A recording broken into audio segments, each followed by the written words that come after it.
Although getting picked to play with his mates, these are the pictures of Costa out in Brazil. He only wants to return to Atletico Madrid, but they don't want to pay the £50 million asking price. And what's more, they are banned from registering players until January. One player who isn't training still is Diego Costa. What's the latest situation there?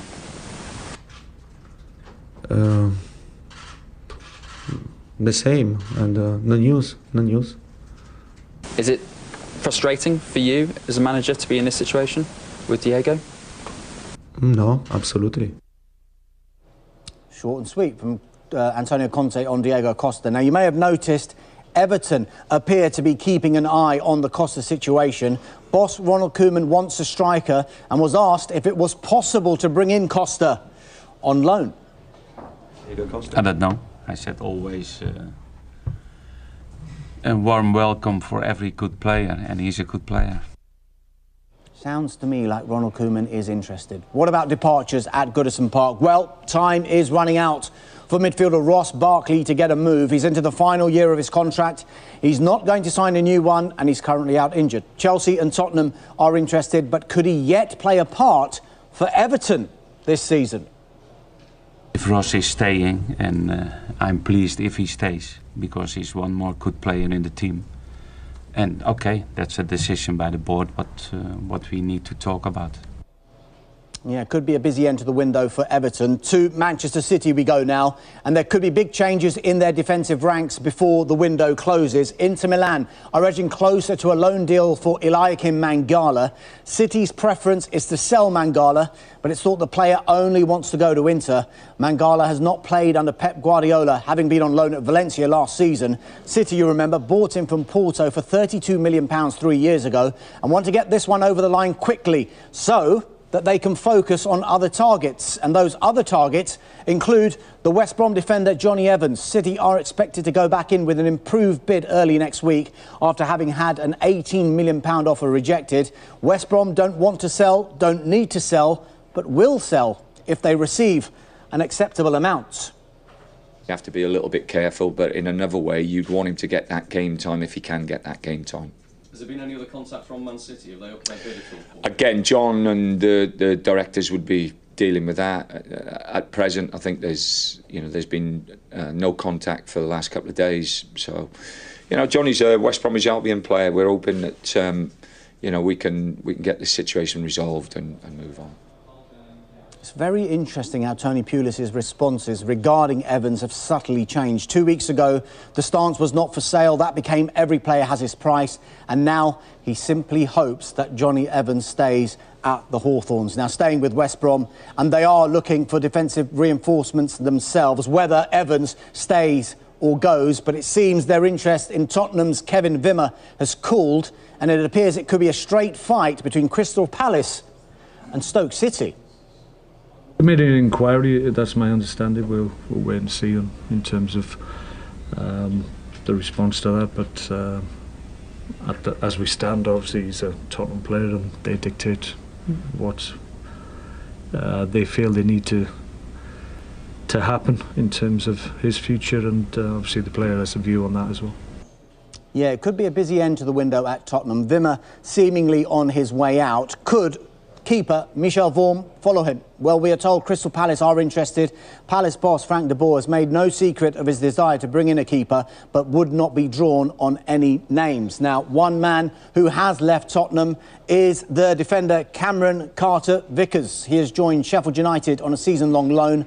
More from Sheffield United a bit later, but could Carter-Vickers' departure accelerate an incoming at Tottenham Hotspur? Well, we are told they are back in talks for this man. He is the Estudiantes defender Juan Foyth.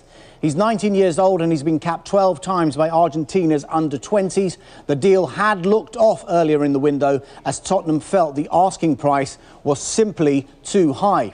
Another player edging closer to a move to Tottenham is the PSG defender Serge Aurier.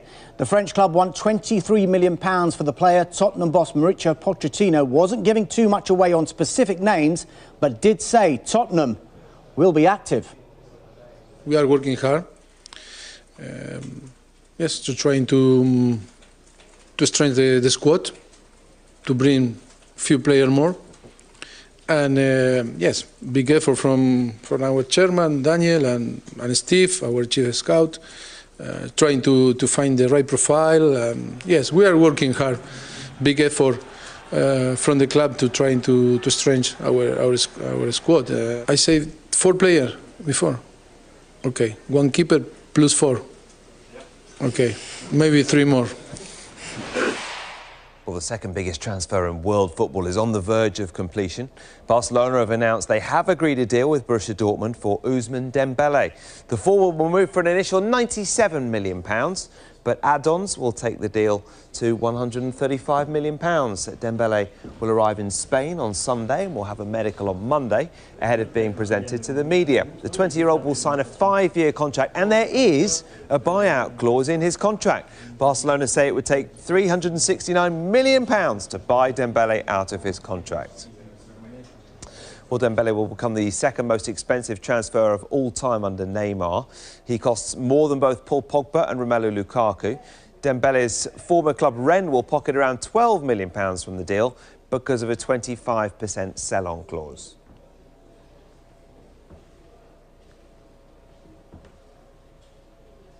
So what exactly are Barcelona getting for their money? Well, one of Dembele's biggest strengths is his two-footed ability. Since the start of the 2015-2016 season, he's registered 17 goals and 17 assists with his feet, as well as 1 headed goal. He scored 11 of those 17 with his right foot, but 10 of his 17 assists have come with his left, showing he's a danger with either foot. Well, the deal has led to Borussia Dortmund calling for the transfer window to close early to avoid this situation happening again. Kann ich Ihnen nur das dazu sagen, dass I can only tell you that we are on the way to completing it, but it's not completed yet. More information will follow as soon as we can announce something. I think it would be really important to close the transfer window earlier. It's open too long. It may be nice for the media, but for the rest of us, it's not. At one point, the people want to know which players belong to the team, so I think we have to find a solution in Europe. The transfer window must be closed as soon as the season starts. Das halten auf Dauer auch die Beteiligten dann irgendwann nicht mehr komplett durch. What could that mean for Philippe Coutinho? We understand he still wants to join Barcelona, even though Liverpool turned down their latest bid of £118 million. Coutinho will now join up with the Brazil squad for their upcoming internationals, despite being ruled out of this weekend's game with Arsenal. That is fine. In this moment, he's on our injury list. That's how it is, of course. So that didn't change, and I have actually no idea. Was not in contact so far with the Brazilian FA, but it's like the rules are. If they want to see him and check him, of course, then he has to go there. That's how it is, and I don't know exactly, but I think that will happen, and then we. We'll do it, it's no problem. Rafa Benitez hasn't been happy this summer about their transfer business at Newcastle, but could things be about to change? Welcome back to Transfer Centre, a reminder of our top transfer stories. Is it frustrating for you as a manager to be in this situation with Diego? No, absolutely. A warm welcome for every good player, and he's a good player. And Tottenham manager Mauricio Pochettino wants to sign 3 more players. We are working hard. Yes, to trying to strengthen the squad, to bring a few players more. Hello again. To what could be the second biggest transfer of all time. Kylian Mbappe's move from Monaco to PSG is getting close. Sky in Italy say a £140 million deal could be concluded soon.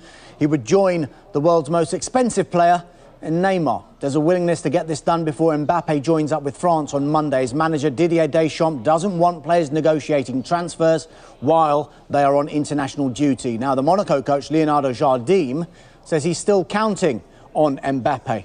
I wonder for how long. There could be a departure at PSG, and despite the imminent arrival of Ousmane Dembele, Barcelona are in talks over winger Angel Di Maria. PSG are looking to recoup money to ensure they comply with financial fair play rules. The former Manchester United player is valued at £45 million. To Swansea City now, and all set to be a busy final few days at the Liberty Stadium. They're still keen on re-signing Manchester City striker Wilfried Bony. Swansea sold him to City for £28 million 2.5 years ago. And staying with Swansea, and talks continue with PSV Eindhoven for the right-back Santiago Arias. It's thought PSV want £12 million for a player capped 32 times by Colombia. Potential rivals do not end there. The West Brom boss, Tony Pulis, has confirmed Swansea are interested in their winger Nasser Chadli, and he revealed they are closer to getting that one done than Manchester City are with Johnny Evans. Now, Chadli has been an unused substitute in the opening 2 Premier League games, but played the full 90 minutes in the League Cup win over Accrington. Let's head to Brighton now, and bad news regarding striker from FC Zurich, Rafael Duamina. Brighton have called the deal off after Duamina failed a medical. We are told it was due to a heart condition. Now, Brighton had agreed terms with both Zurich and the player, and the move would have been subject to a work permit, but now the deal is off. To Newcastle United we go, and boss Rafa Benitez has cut a frustrated figure in this transfer window. He confirmed there have been offers for this man, the striker Aleksandar Mitrovic. We are told Cagliari and Verona are interested, but Rafa said he wouldn't be allowed to move unless he signed a replacement. Now, one man already gone at Newcastle is Emmanuel Riviere. He's joined French club Metz, and boss Rafa Benitez has confirmed Sim de Jong is close to rejoining his first club, Ajax, of course. Now, Watford have 4 points from 2 games this season and are still looking to be very active in this market. Negotiations continue to try and sign Arsenal defender Kieran Gibbs. Boss Marco Silva wants a left-back, but so far the transfer fee and personal terms are the big issues. As for departures at Watford, Hull City are closing in on the loan signing of forward Isaac Success. Hull boss Leonid Slutsky admitted Success was on his list and that the club had an agreement to bring in a striker. Wonder if it's him. Another player heading for the exit is Jerome Sinclair. Sheffield United are in talks with Watford over a loan signing. They are hopeful of completing the deal, but face competition from a few other Championship clubs. We are heading now into the final weekend of fixtures before the window closes, the last chance for managers to assess their squad. Everton and Huddersfield have been the most prolific so far, 12 signings each. Expect Tottenham's incomings to go from 2 to around 4 or 5. And the biggest spenders aren't finished either. Manchester City's outlay is already more than £200 million. But remember, it's an 11 p.m. deadline on Thursday night. Thanks, Dalmesh. Mauricio Pochettino has told us he's pleased with new signing Davinson Sanchez. Tottenham signed the defender on a 6-year deal from Ajax last week, but the club are still waiting on a work permit for the Colombian. We are very pleased to add in our squad Davinson and Paulo Gazzaniga too. I think they fit very well for our club, our squad. The work permit is we are waiting. We'll see. It can be available to be selected for the weekend. For me, the important thing is to say that he's so young. He's 21 years old. He's one of the more important young talent player on Europe. He's so fast, so aggressive. I think we are so pleased to sign him, and so pleased to have him with us. Burnley manager Sean Dyche says he's happy with the business the club have done so far in the transfer window, having added record signing Chris Wood to their squad last week. But are there any more additions on the horizon? Any more shopping to do? I think so. My missus, she's got a couple of things she's picking up today from the shop down the road, so probably a handbag. But no, we're still in the market for certain situations. It's despite it being a tough market, I think we've been really good with the business we've done so far. I've been very happy with that. And there's a couple of situations we're still working on to see if they can, come to life. Are you happy you've got the attacking options, or would you look to kind of bolster that department? We're just looking at the quality, really. The thing we've tried to do here is year on year add to the quality and the depth of the group. I've mentioned it many, many times, and of course there's certain specific areas on any team. But generally, it's just adding the layers of quality. If there's quality players available and we can get them and they can come to this club, then it can only enhance the group further. to Bournemouth, and we know they want Leicester's Demarai Gray. So is Eddie Howe confident that deal could be done? Not very, it appears. Yeah, we're not close. Not at all? No. On a scale of 1 to 10, 10 being definitely, how likely are Bournemouth fans to see a new face before the window closes? What a great way of asking the question, Mark.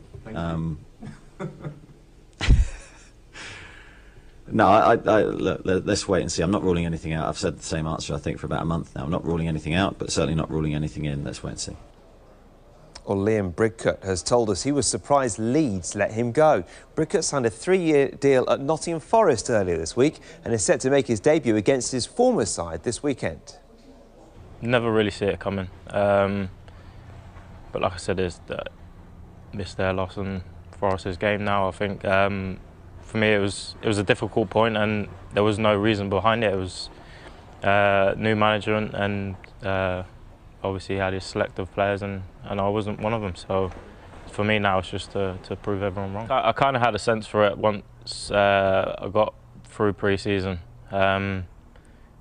Yeah, sometimes you just know, and you get that feeling off of managers and the situation. So yeah, I did get a feel quite early for it, so I was ready for it. But and I think the move now has come at a perfect time for me, and yeah, I'm happy to do it.